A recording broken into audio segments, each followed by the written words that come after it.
आध्यात्मिक विकास करना चाहते हो, कोई हो, गृहस्थ हो, विरक्त हो, संसारी हो, साधु हो, आध्यात्मिक विकास करना चाहते हैं, आत्मिक शांत और संतोष का अनुभव करना चाहते हैं, तो अधिकार और अहंकार की भावना का त्याग करना होगा। अधिकार भावना, अहंकार भावना, ये दोनों धार्मिक विकास में भयंकर रोड़े हैं। सद्गुरु कबीर की साखी है, चाखा चाहे प्रेम रस, राखा चाहे मान, एक म्यान में दो खड्ग, देखा सुना न कान। सद्गुरु कबीर कहते हैं कि तुम आत्म प्रेम का रस चखना चाहते हो, भगवत प्रेम का रस चखना चाहते हो, कल्याण प्रेम का, धर्म प्रेम का रस चखना चाहते हो, और साथ साथ मान भी रखते हो कि मैं बड़ी जाति का, बड़ा धनवान, बड़ा कुलवान, बड़ा विद्वान, बड़ा पदवान, मैं बड़ा त्यागी, मैं बड़ा बैरागी, मैं बड़ा साधु, मैं गुरु, मैं बड़ा गुरु, मैं बड़ा महान। तब तुम्हारी ये भावना पूरी नहीं होगी। क्यों? सब उदाहरण देते हैं, एक म्यान में दो खड्ग, देखा सुना न कान। एक म्यान में एक बार में एक ही तलवार रहेगी, एक म्यान में एक बार में दो तलवार कभी भी नहीं जाएगी, कभी नहीं रह सकती है। पुराने जमाने में लड़ाइयाँ तलवार से हुआ करती थी या धनुष बाण से हुआ करती थी, ज़्यादा हो गया तो भाला। कबीर साहब का जमाना बंदूकें आ चुकी थी, लेकिन अधिकतम लड़ाई तीर तलवार भाले बर्छी से होती थी। साहब यहाँ उदाहरण देते हैं तलवार का कि जैसे एक म्यान में एक बार में एक ही तलवार रहेगी, दो तलवार एक साथ नहीं रह सकती। इसी प्रकार मन में या तो अहंकार रहेगा या प्रेम रहेगा, या तो अहंकार रहेगा या आपका परमात्मा रहेगा, या तो अहंकार रहेगा या तो शांति रहेगी। अनेक लोग कहते हैं, महाराज काफी वर्ष बीत गए, पूजा करते, पाठ करते, भक्ति करते, सत्संग करते, ध्यान चिंतन करते, लेकिन आत्म शांति का अनुभव नहीं होता, आत्म साक्षात्कार नहीं होता। आत्म साक्षात्कार के लिए आपने भूमिका तैयार की है। एक भूमिका तैयार करनी होती है। एक उदाहरण से बात समझ में आ सकती है। आपके बगल में फारबिसगंज है, रेलवे स्टेशन है। आप लोगों ने अनेक बार रेल से यात्रा की होगी। यात्रा नहीं की है तो रेल को तो सर पर दौड़ते हुए आपने देखा ही होगा। पटरी पर ट्रेन सरपट दौड़ती चली जा रही है। ट्रेन का ड्राइवर ट्रेन दौड़ाता चला जा रहा है, लेकिन ड्राइवर देखता है कि सिग्नल डाउन नहीं हुआ है, रेड सिग्नल है, सिग्नल डाउन नहीं हुआ है। ब्रेक लगाता है, ट्रेन को रोक देता है। कब तक? जब तक सिग्नल डाउन नहीं होता है। यात्री प्लेटफार्म में ट्रेन की प्रतीक्षा कर रहे हैं कि जैसे ही प्लेटफार्म में ट्रेन आए और हम अपने डिब्बे पर बैठे, हमारी यात्रा सुरक्षित और आराम से पूरी हो जाए। लेकिन आप प्लेटफार्म, स्टेशन प्लेटफार्म पर यात्रा ट्रेन की प्रतीक्षा करते करते बैठे हैं। 15 मिनट, आधा घंटा, 1 घंटा, 2 घंटा बीत गए। ट्रेन खड़ी है बाहर, प्लेटफार्म पर ट्रेन नहीं आ रही है। क्यों? क्योंकि सिग्नल डाउन नहीं हुआ है। स्टेशन प्लेटफार्म पर ट्रेन तभी आती है जब सिग्नल डाउन होता है। बस यही बात हमारे जीवन के लिए लागू होती है। बहुत देर से पूजा कर रहे हैं, बहुत दिनों से भक्ति कर रहे हैं, बहुत दिन से ध्यान चिंतन भी कर रहे हैं, गुरु का सुमिरन भी कर रहे हैं, गुरु की सेवा भी कर रहे हैं, लेकिन आत्मा अनुभव नहीं हो रहा है, आत्म साक्षात्कार नहीं हो रहा है। जिस आत्म शांति, आत्म संतोष की अपेक्षा मन में थी और है, उसका अनुभव नहीं हो रहा है। क्यों? सिग्नल डाउन नहीं हुआ है। याद रखना, चाहे आत्मा कहो, परमात्मा कहो, ब्रह्म कहो, आपकी मर्जी, जिस शब्द का प्रयोग करना चाहो कर लो। ये हृदय रूपी प्लेटफार्म पर, अंतःकरण रूपी स्टेशन पर आपके परमात्मा की गाड़ी तभी आएगी जब अहंकार का सिग्नल डाउन होगा। और अहंकार के सिग्नल को डाउन करना हमें पसंद ही नहीं होता है। दुनिया में हर आदमी को, चाहे साधु हो चाहे गृहस्थ हो, नियम सबके लिए एक बराबर होता है।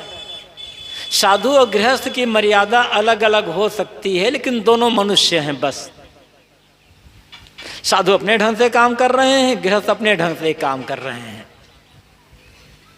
यदि साधु साधना मार्ग में चल रहा है, ईमानदारी पूर्वक साधना कर रहा है, ईमानदारी पूर्वक त्याग वैराग के पद पर चल रहा है, ईमानदारी पूर्वक समाज की सेवा कर रहा है, तो साधु बड़े हैं। और गृहस्थ घर गृहस्थी में रहते हुए आपस में प्रेम, समता, एकता से मिलजुल करके रहते हुए यथासंभव धर्म भक्ति के मार्ग पर चल रहे हैं, सेवा भक्ति के मार्ग पर चल रहे हैं, कुछ कर रहे हैं, तो गृहस्थ भी अपनी जगह पर बड़े हैं। दोनों की अपनी अपनी मर्यादा है, दोनों की अपनी अपनी श्रेणी है, दोनों का अपना कर्तव्य है। मैं बात ये कर रहा हूं, चाहे स्त्री हो, चाहे पुरुष हो, चाहे साधु हो, चाहे गृहस्थ हो, दुनिया में आदमी को सबसे प्यारा कुछ है, सबसे प्यारा कुछ है तो अपना अहंकार सबसे प्यारा है। न पत्नी प्यारी है, न पति प्यारा है, न गुरु प्यारा है, न चेला प्यारा है, प्यारा है सबसे ज्यादा अहंकार। पति पत्नी में विवाद क्यों होता है? केवल अहंकार के कारण। गुरु शिष्य में विवाद क्यों होता है? अहंकार के कारण। भाई भाई में विवाद क्यों होता है? अहंकार कारण। और एक चीज, अधिकार, जहां अधिकार और अहंकार है वहां विवाद के सिवा और क्या होगा? चाहे राजनीति का क्षेत्र हो, चाहे सामाजिकता का क्षेत्र हो, चाहे धार्मिकता का क्षेत्र हो, ये धर्म के नाम पर जो लड़ाइयां होती है, हिंदू मुसलमान को लेकर या किसी और को लेकर के, मूल में है अहंकार कि तुमसे हम ज़्यादा बड़े धार्मिक आदमी हैं, हमारा भगवान तुम्हारे भगवान से बड़ा है। भूल जाते हैं लोग। एक और कहते हैं भगवान तो एक है, लेकिन सभी धर्म वालों ने अपना अपना भगवान बना लिया है और किसी का भगवान किसी से पीछे रहना नहीं चाहता। ये अपना अपना बनाया हो भगवान है ना, ये भगवान ही लड़ाई के कारण बन गए हैं। जिस दिन आदमी असली भगवान को समझ लेगा, असली धर्म को समझ लेगा, लड़ाई नहीं होगी। हमारा भगवान बड़ा, हम ही भगवान के बड़े पुजारी, हम ही भगवान के बड़े भगत, हम ही अल्लाह के बड़े भगत। लड़ाई तो होनी ही होनी है, क्योंकि हम जहाँ होगा वह लड़ाई होगी। और अहंकार को हम, ये बहुत प्यारा होता है। झुकना नहीं जानता है अहंकार, और जो झुकना ही नहीं जानता उसे आत्म साक्षात कहाँ से होगा, आत्मा अनुभव कहाँ होगा, उसे परमात्मा का अनुभव कहाँ, वो जान भी नहीं सकता। अहंकारी आदमी दुनिया का हर काम कर सकता है, अहंकारी आदमी भक्ति नहीं कर सकता, क्योंकि भक्ति में विनम्रता की आवश्यकता होती है, सहजता की आवश्यकता होती है, सरलता की आवश्यकता होती है। और अहंकारी आदमी झुकना नहीं जानता, सहज और सरल होना नहीं जानता। इसलिए भक्ति भी कर रहे हैं और दुखी है भीतर से। ध्यान भी कर रहे हैं, 2-2 घंटा ध्यान में बैठते हैं, कहते महाराज नींद नहीं आती। कहाँ से नींद आएगी कि अहंकार का सिग्नल डाउन कहाँ कर रहे हो ना। ऐसे हर आदमी को समय निकाल करके, समय मिलने पर नहीं, समय तो कभी मिलेगा नहीं, समय निकालना होगा। और हर आदमी को, चाहे स्त्री हो, चाहे पुरुष, चाहे साधु, चाहे गृहस्थ, समय निकालकर हर आदमी को प्रतिदिन कुछ न कुछ ध्यान का अभ्यास करना चाहिए। ध्यान ही वो मार्ग है, ध्यान ही वो उपाय है जहां हम अपने आप से जुड़ते हैं। बिना ध्यान से हम अपने आप से जुड़ नहीं सकते। और अपने आप से जुड़ना ही मानो आत्मा से जुड़ना है, परमात्मा से जुड़ना है, ब्रह्म से जुड़ना है। जो आदमी अपने आप को नहीं समझ सकता वो परमात्मा को क्या समझेगा। जो आदमी अपने आप को नहीं समझ सकता वो भगवान को, ईश्वर को और ब्रह्म को क्या समझेगा। यात्रा कहां से शुरू होगी? यात्रा का केंद्र बिंदु क्या है, ये तो समझना होगा ना। लोग पूछते हैं प्रायः, महाराज परमात्मा कहाँ मिलेगा और कैसे मिलेगा? उनसे पूछा जाता है परमात्मा कहाँ मिलेगा, कब मिलेगा, कैसे मिलेगा, ये प्रश्न एक किनारे हटा दो।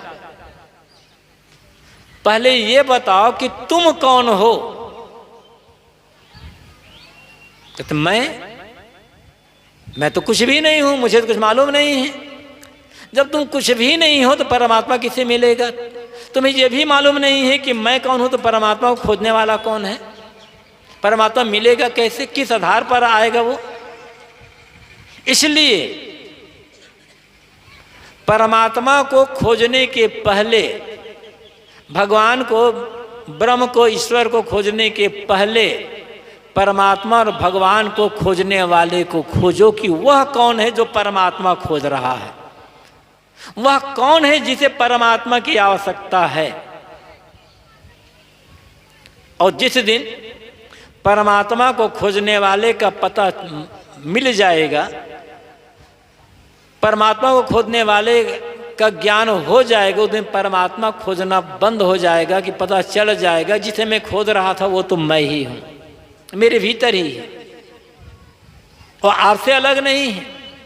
लेकिन अहंकार अलग कर देता है, अधिकार की भावना अलग कर देती है। भटकना कहीं नहीं है, पहले सही ज्ञान की आवश्यकता है। एक बात और याद रखना, ज्ञान अलग होता है, विद्वता अलग होती है।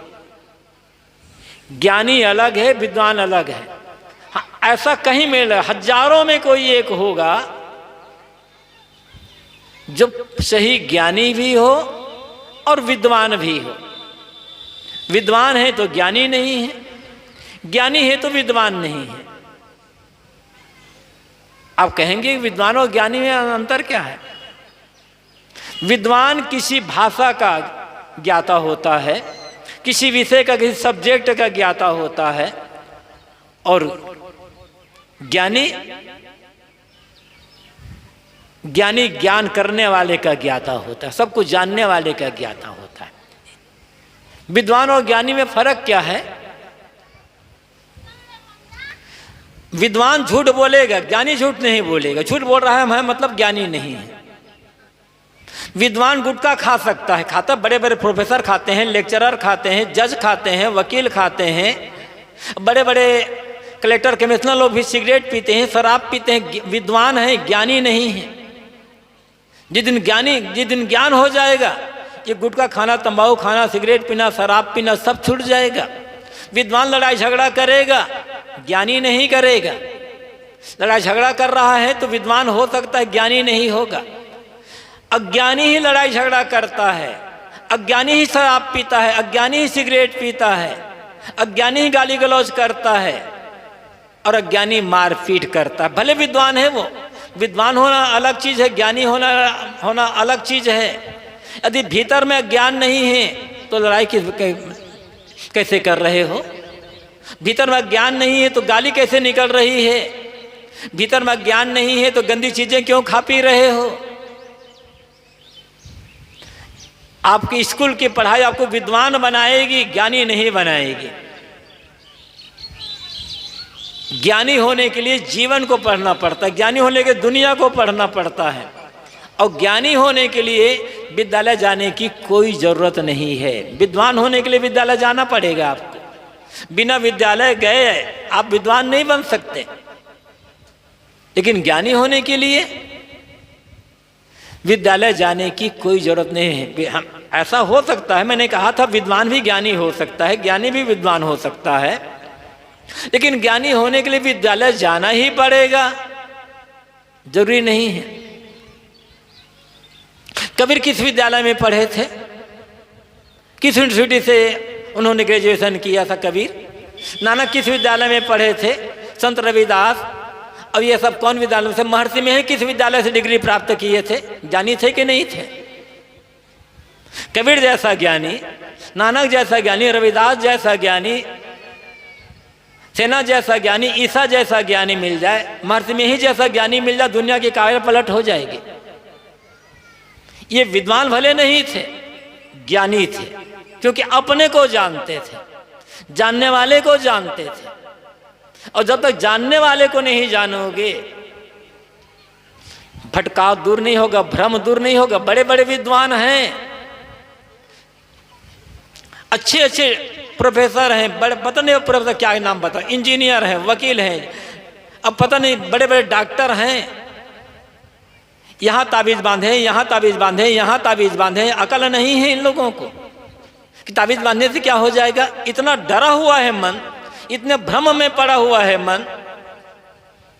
बड़े बड़े विद्वान, बड़े बड़े प्रोफेसर, यहाँ तक फिजिक्स के प्रोफेसर, केमिस्ट्री के प्रोफेसर हाथों की अंगुलियों में अंगूठियां पहने हुए हैं कि आकाश में जो ग्रह घूम रहे हैं यहीं से हम उसको संचालित करते रहेंगे। अकल नहीं आ रही है। ये जो आकाश में ग्रह घूम रहे हैं, शनि है, मंगल है, राहु केतु है, हमारी पृथ्वी से करोड़ों किलोमीटर दूर है।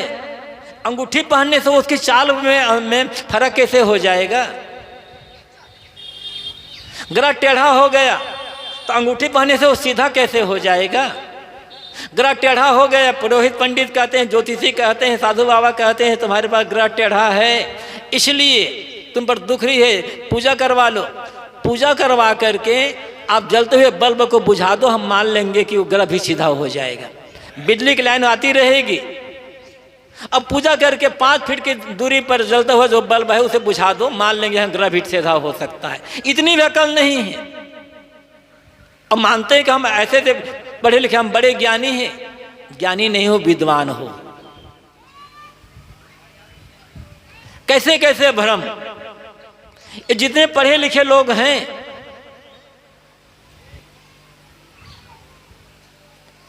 देहातों में भी है, शहरों में भी है। आजकल मैं देखता हूं, आप लोग भी देखते हो, आप लोग करते भी होगे, बढ़िया महंगी गाड़ी खरीद कर लाएंगे, 15 लाख, 20 लाख, 25 लाख, 30 लाख, 40 लाख, 45 लाख, 50 लाख की गाड़ी खरीद करके लाएंगे। अच्छी कंपनी की गाड़ी है, इंजन मजबूत है और बाकी सारी चीजें बहुत अच्छी है, महंगी गाड़ी है, कंफर्टेबल है गाड़ी, कंफर्टेबल यात्रा होगी इससे। महंगी गाड़ी खरीदे और खरीद करके लाए, तब स्टीयरिंग पर एक लाल चुनरी बांध दिए। इंजन की गाड़ी पर विश्वास नहीं है, गाड़ी के इंजन पर विश्वास नहीं है, गाड़ी की टेक्निक पर विश्वास नहीं, इंजीनियरिंग पर विश्वास नहीं, विश्वास है लाल चुनरी पर कि अभी इस गाड़ी का कभी दुर्घटना नहीं होगी, कि चाहे आंख मूंद कर चला दो। बड़े विद्वान हैं, अकल नहीं आ रही है कि लाल चुनरी बांधने से क्या होगा, क्योंकि दिमाग सड़ा हुआ है। चाहे बाइक पर देखो, चाहे वैसे देख लो, क्योंकि आप भ्रम में पड़े हुए, भीतर अज्ञान गहराया हुआ है। बढ़िया मोबाइल रखे हैं, बढ़िया सब कुछ रखे हैं, सब कुछ आधुनिक चाहिए, दिमाग आधुनिक है या नहीं है? दिमाग तो पुराना पुराना दिमाग है, कितना भी विकास कर लो, जब तक दिमाग पुराना रहेगा, सोच पुरानी रहेगी, मान्यताएं पुरानी रहेगी, संस्कार पुराने रहेंगे, ये बाहर का विकास आपको चैन से जीने नहीं दे पाएगा। भौतिक विकास करने के साथ साथ धार्मिक विकास की आवश्यकता है, आध्यात्मिक विकास की आवश्यकता है। मैं ये कह रहा था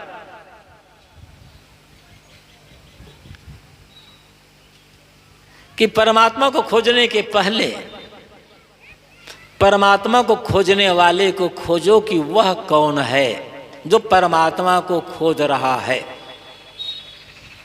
अपने को पता है? अपने का पता ही नहीं है, और यदि आत्मा का ज्ञान नहीं हुआ तो परमात्मा का ज्ञान कभी संभव नहीं। इसलिए आत्मज्ञान की आवश्यकता होती है। छांदोग्य उपनिषद एक बड़ी उपनिषद है।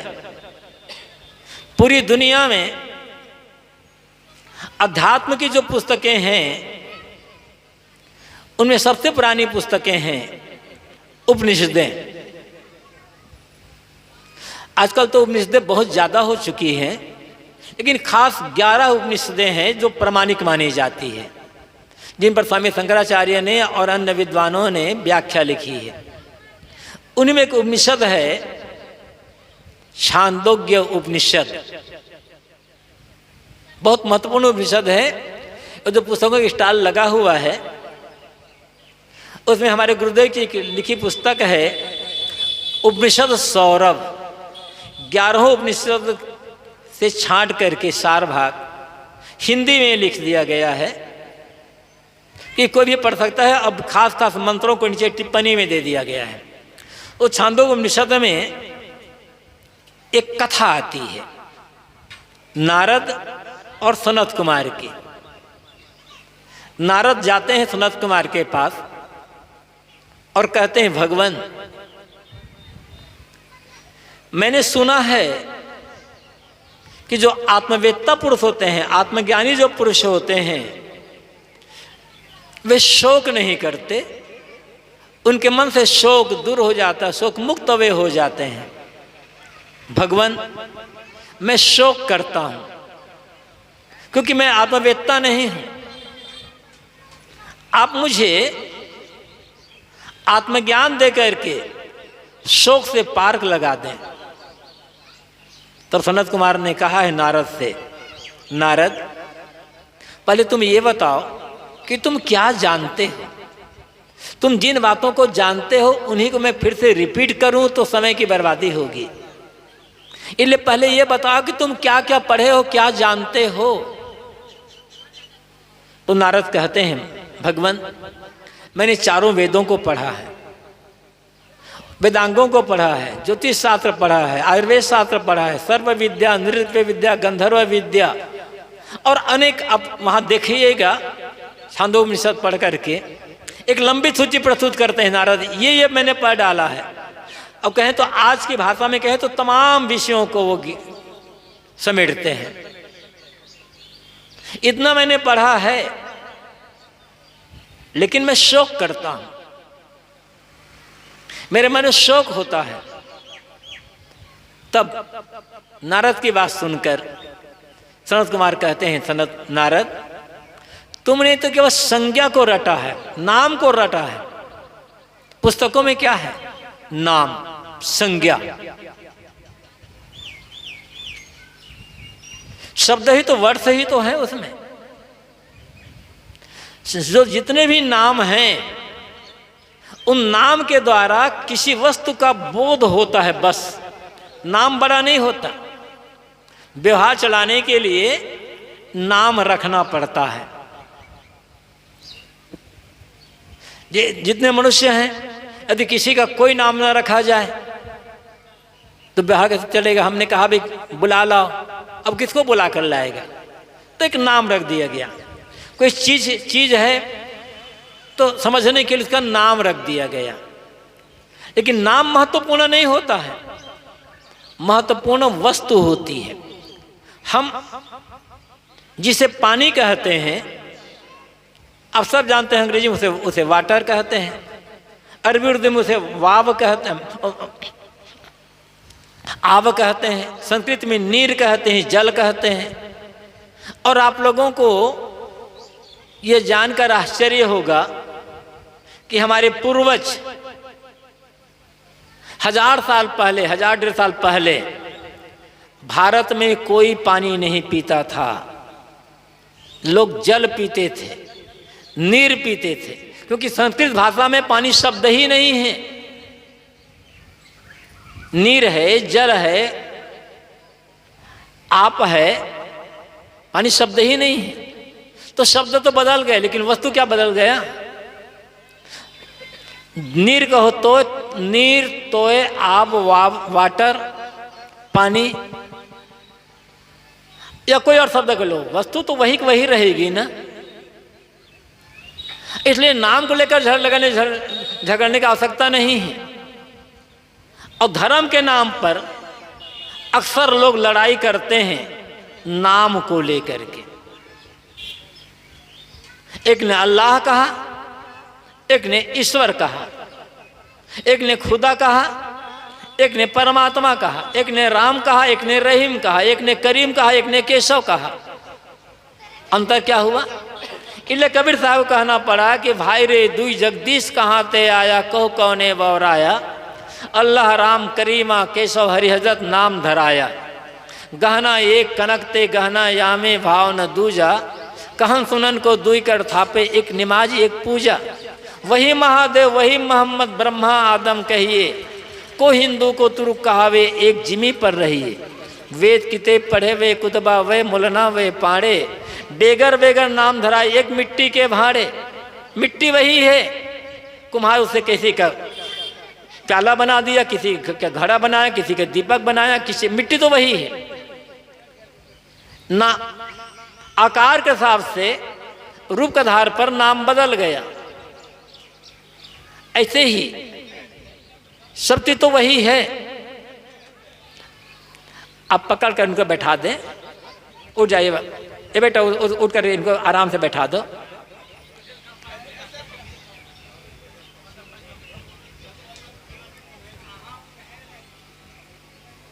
अरे भाई उनको समाधान करो ना, क्यों समय बर्बाद करते हो आप?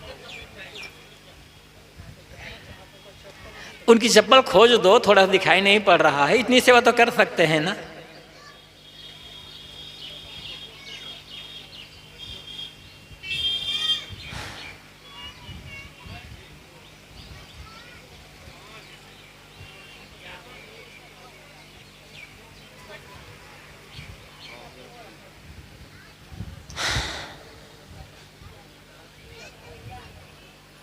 मैं कह रहा था कि नाम बदलने से वस्तुमंतर नहीं होगा, और लड़ाइयां केवल नाम को लेकर के होती है।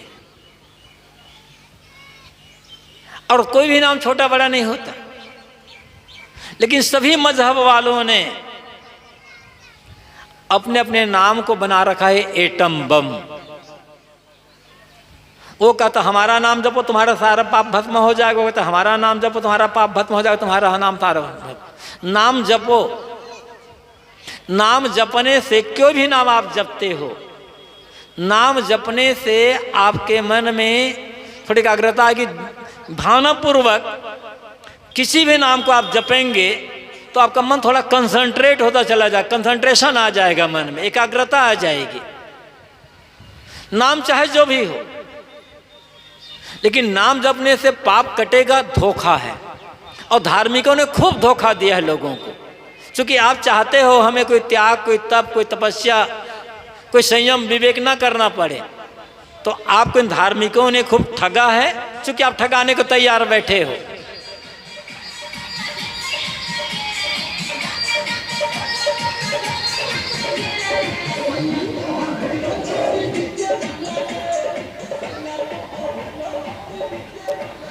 आपको जिस नाम में श्रद्धा हो वह नाम आप जपें, लेकिन कभी धोखा में न रहें कि नाम जपने से पाप कटेगा। पाप भी करते जा रहे हो, नाम भी जप रहे हो, नरक में चले जाना होगा। कोई गुरु बचाएगा नहीं, कोई भगवान नहीं बचाएगा आपको। नाम जपोगे थोड़े समय के लिए मन में एकाग्रता आएगी, सात्विक भावना आएगी, थोड़ी सी प्रसन्नता आ जाएगी, बस। कर्म सुधार सबसे बड़ा भजन है। मैं मूल बात पर आ रहा हूं।